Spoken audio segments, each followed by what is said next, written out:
Eagles broke for training camp today, as well as a lot of NFL teams. Titans later on in the week, and we'll talk a little AFC with their tight end from the Titans, Jerome Cunningham, kind enough to join me for a couple moments. Jerome, how are you, pal?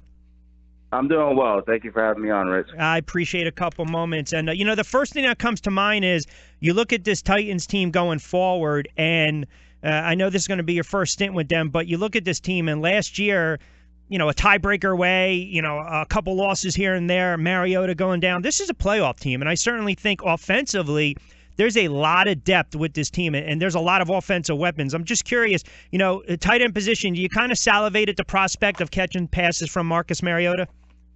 Oh, yes, definitely. I mean, having Marcus is, it's just amazing. I play with Eli Manning in New York, but also Marcus is, comparable in the sense that he takes a level of extra level of preparation each week and makes sure that he knows his assignment. So he took it upon himself to make sure that he wasn't turning the ball over as much like he did in the beginning of the year. And I respect him for that because that shows his true character and it shows that he really does care about us winning games. And yes, I love each and every day in practice because he really is a humble guy and he goes out there and he works hard. I was looking at some of the young quarterbacks in the NFL, and I thought going into last year, I thought you were going to see Jameis Winston and Marcus take that next step, and then we saw, the likes of a Derek Carr in our backyard, obviously, with Carson Wentz and the Eagles. You got Dak Prescott with the Cowboys that you're familiar with. When you have an opportunity to play with a quarterback like a Mariota, first of all, it's tough to gauge him from a guy like Eli that you play with, a veteran Super Bowl winner, two-time champ. Mm-hmm. But when you look at some of these young quarterbacks, where do you kind of rank Mariota, and what makes him so special? I rank him high. I wouldn't put a number on it, but at the same time, what makes him so special is just the way that he comes into work each and every day and makes sure that he takes the extra film study, the extra preparation, and he takes it by himself when he turns the ball over, and he makes sure that everyone's on the same page. So he seems like he doesn't get rattled at all either. No, he's calm, cool, and collective, and I don't know if that's his Hawaiian nature, but at the same time, I love it because he comes in with that smile, which it forces you to smile. So it's good to have a guy that loves the game and has the enthusiasm that rubs off on his teammates. Yeah, and it's funny because now you go to a team in the Giants in the NFC East when those battles, those divisional battles, and then you look at the AFC South. The Texans have Watt, perhaps a star quarterback going forward. The Colts have Andrew Luck. The Jags added some weapons. They spent a lot of money last offseason with the defense. Then you look at the Titans and your squad, and you've got Murray and Matthews, and you got some vets in there and Douglas. The tight end position, there's a lot of depth there, especially with Walker. I didn't even mention the kid out of Western Michigan, Corey Davis, the wide receiver that was drafted. So, what do you think you need to do going into this camp to separate yourself? I feel like, when it boils down to it, it's just plain and simple. Just make plays, and whether that be in the run game or the pass game. But I know my role. Delaney is, the leading receiver for the tight ends coming back, and I just know my role. I got to accept my role, which is going to be a heavy dose of run blocking. Yep. But also making sure that on the judge machine after practice to make sure that I'm ready for any opportunities because it's any given Sunday, so your number could be called up. At the end of the day, Marcus did not like a read and throw it to you, so you can't just sit there and just say, well, I'm the run blocking tight end. You have to go out there and make sure that you're well-rounded and you can do it all. Listen, it's still important regardless. You look sometimes even what the Eagles do with a veteran in Selleck with the emergence of Burton and Ertz. This with the Giants. It seemed as though they always tried to utilize the tight end, but it was tough because they wanted to pass first to set up the run. You look at Tennessee and Murray and that offensive line, this going in. They're going to try to establish the ground game with that mammoth offensive line. But with that being said, if you're going to have some guards pull, if you're going to have some of these sweeps, if you're going to have Murray or whomever one-off tackle, a lot of times it's the tight end that's got to meet the guy at the point of attack and seal off that edge or make that block. Yeah, exactly. And, and it just comes down to But first coming in the league, I was signed late into training camp, and I was a little bit light. I was 240 at the time, but I was getting dominated by JPP, and I was just like, well, I'm strong, like in the weight room, but I mean, when it boiled down to it, the more and more I practiced my technique and form, and like you said, like I mean, to just keep them at the line, you don't really have to bulldoze or do every single play. I mean, at the end of the day, these are the best athletes in the world. So when it comes down to it, if your technique is perfect or close to perfect, you're going to be able to win majority of those battles. So that was the biggest learning curve for me, was to make sure that my hand placement and my footwork was perfected so I can be able to dominate on the line. Now you went. And yes. I'm sorry. I'm sorry. Go ahead. Finish, Jerome. Oh no, I was just like you said, like the tight ends. There's a lot of times where we're solo blocking, Sam linebackers. So like you said, yeah, you have to be stout at the line of scrimmage, because if not, there's a lot of plays where they could be negative runs just because of poor technique or just getting off the ball late. So just making sure that I'm taking that extra level of preparation, knowing the plays in and out, and making sure my hand and foot placement is perfect. No, it's a great point too, because the last thing you want to do, listen, the film doesn't lie, right? I mean, you missed that chip blocker, you missed that block at the line of scrimmage, and instead of getting that negative 2-yard loss, you could have had the running back springing off tackle for 12 or 13 yards. So, exactly. Now you played at Southern Connecticut State. Yes. And that was D2, right? Yes. So when you were undrafted coming out of college, so you had to try out. You were given an opportunity try out with the Colts, and I think also the Saints and the Cardinals as well. Yes, that's correct. So I'm just curious, it's funny because when you talk about some players that maybe go undrafted, I think a lot of the players that go undrafted and get signed by an NFL team, to me, they're humble, right?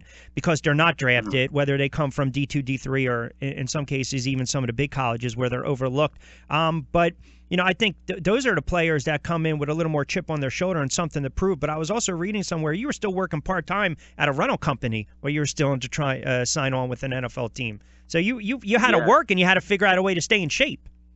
Exactly. So I had to do both.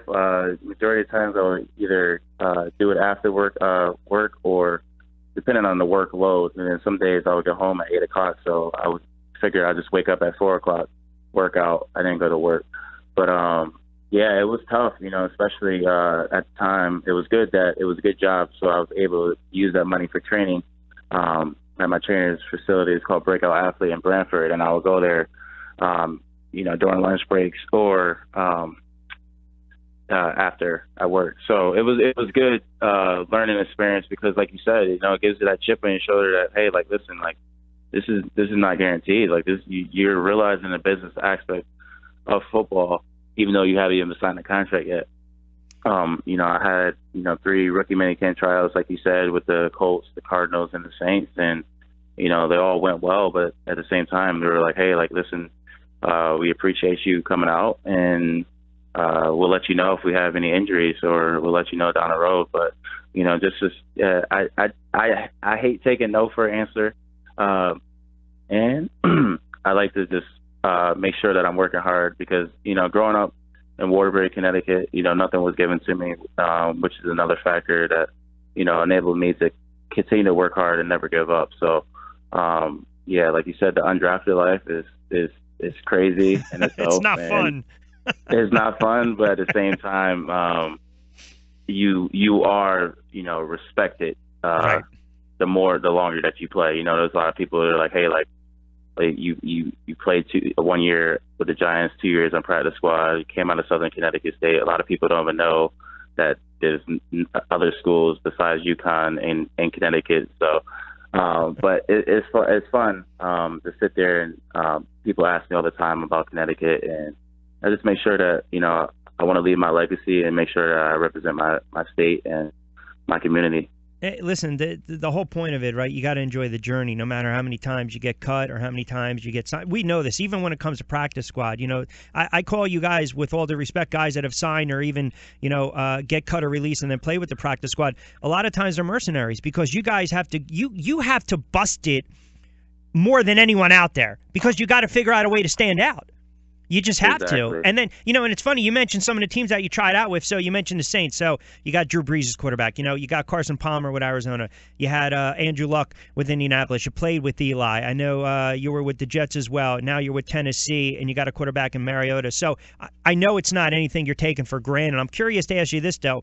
When you look around the NFL and you look at some of these tight ends, do you think the tight end position, it seemed as though a couple years ago it was a lost art, but now we're starting to see those 6'4", 6'5", those 6'6" tight ends that are 260, 270, 250 with big hands, and it just seems like the tight end now has become, it's back to kind of being that glamorous position in the NFL. Yeah. I mean, yeah, like you said, like you got the, you got the freaks of the world like Gronkowski, 6'6", 6'7", 265, running 4.5 all day. And you also got, some smaller tight ends, like Jonnu Smith on our team, 6'3", 248. And, everyone, thinks he's going to come in and receive, which he will. But at the same time, he's strong enough at the point of attack and in the weight room. I work out with him, and he's, strong enough where he can hold his own on the line, even though he's 25, 30 pounds lighter than the guy across from him. So, like you said, like it's the game has been evolving, and especially at the tight end position, like where you're seeing these freakish athletes that had a background in basketball or were too big to play receiver, so that their coaches moved them down to tight end because they figured out would be a mismatch. But it's great to see all these athletes because especially like Delaney Walker, like coming in as a former receiver, and the stuff that he does at tight end, I'm sitting there like, wow. He's like, underrated. He's an underrated player. Yeah. Very underrated. He runs good routes as well. And you mentioned like the basketball players that are converted to tight ends. I mean, you look no further than a guy like Gaetano Gonzalez back in the day. When you look at the AFC South coming from the NFC East, and then you look at the AFC South, and I mean, I'm looking at a couple of these first 4 games of the season for you guys out of the chute. And I know when the schedule comes out in April, everyone likes to play that dicey win-loss game. Well, now we're in July, August, and you say, listen, you guys are going to be tested. You got the Raiders. If Carr doesn't get hurt, they're making a run last year. Jacksonville, that's a divisional opponent. Seattle's always a tough out. Then at Texans, at the Dolphins. I know players per se don't look at the schedule as a whole, but, I mean, listen, you got 3-4 games that coming out of the chute maybe define the season. Yeah, I mean, it truly is, like sitting there and you like you say, you don't really want to look ahead. You want to set a goal.